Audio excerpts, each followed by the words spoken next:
The used car lot was buzzing with weekend customers, but all Mark could think about was his daughter, Emma. She was turning 16 on Christmas Eve, and she had never asked for anything big in her life. She walked to school, worked part-time at the library, and still managed to keep straight A's.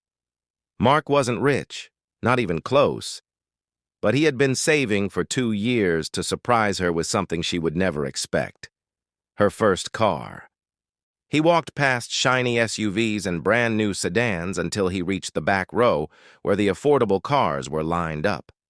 That's when he saw it: a small silver hatchback, clean interior, low mileage, reliable, safe, perfect for a first-time driver. He smiled to himself, imagining her reaction, imagining her shouting, "Dad, is this really for me?" But before he could step closer, a group of guys standing near the office looked at him and laughed. One nudged the other. "Look at this," the tall one said. "Someone's window shopping again." They probably thought he couldn't afford anything. Mark was used to people judging him. His worn-out boots, old jacket, and the paint stains on his jeans from his handyman jobs made him look like he barely scraped by. And yes, some months were tough. But that didn't mean he couldn't do something special for his daughter. Still, their snickering followed him like a shadow. "Bet he'll ask for a discount on a $3,000 car," another joked loudly. "Man, I wouldn't even test drive that thing," the third added. Mark ignored them at first. He walked around the car, inspected the body, then crouched down to check the tires.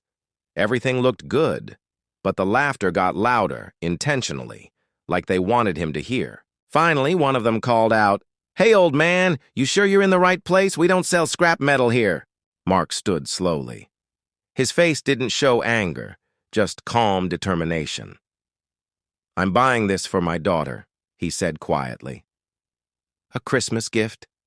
"Ooh," one mocked. "Hope she likes disappointment." More laughter. A salesman inside the office noticed the commotion and walked over. "Sir, can I help you?" Mark nodded. "Yes, I'd like to take a look at this one. Maybe take it for a test drive." The salesman paused. The laughter from the group behind them didn't help, but the salesman remained polite and handed Mark the keys. "Of course. Bring it around when you're done." Mark drove the car through the streets, listening carefully to the engine, the brakes, the alignment. It ran beautifully. He pictured Emma in the driver's seat, nervous and excited. He pictured her first solo drive to school.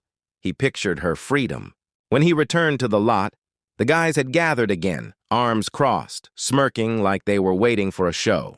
"Let me guess," one said. "Too expensive?" "Maybe he'll ask if he can pay monthly, like $10 a month," another joked. Mark simply handed the keys back to the salesman. "I'll take it," he said. The salesman smiled politely. "Great. We can discuss financing options inside." "No," Mark said firmly. "No financing. I'll pay in full." The laughter stopped, all at once. Even the salesman blinked in surprise. "Oh, sure, sir. We can finalize the paperwork then."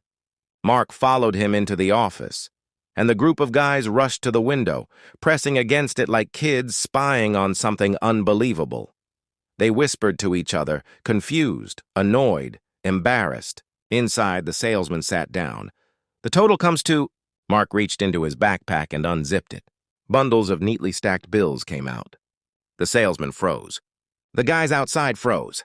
Nobody laughed now. Mark placed the stacks on the desk calmly, counting only once, then sliding them forward. "I've been saving for a long time," he said softly. "My daughter deserves something safe, something reliable." The salesman swallowed hard. Yes, sir. Everything looks perfect." When the paperwork was finished, Mark received the keys and shook the salesman's hand.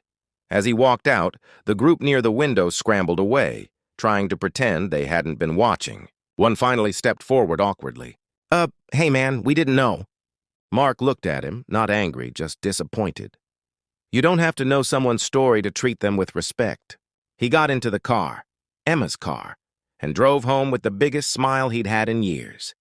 On Christmas Eve, he led Emma blindfolded into the driveway. She kept laughing nervously. Dad, what are you doing? You're scaring me. Okay, he said, voice shaking with excitement.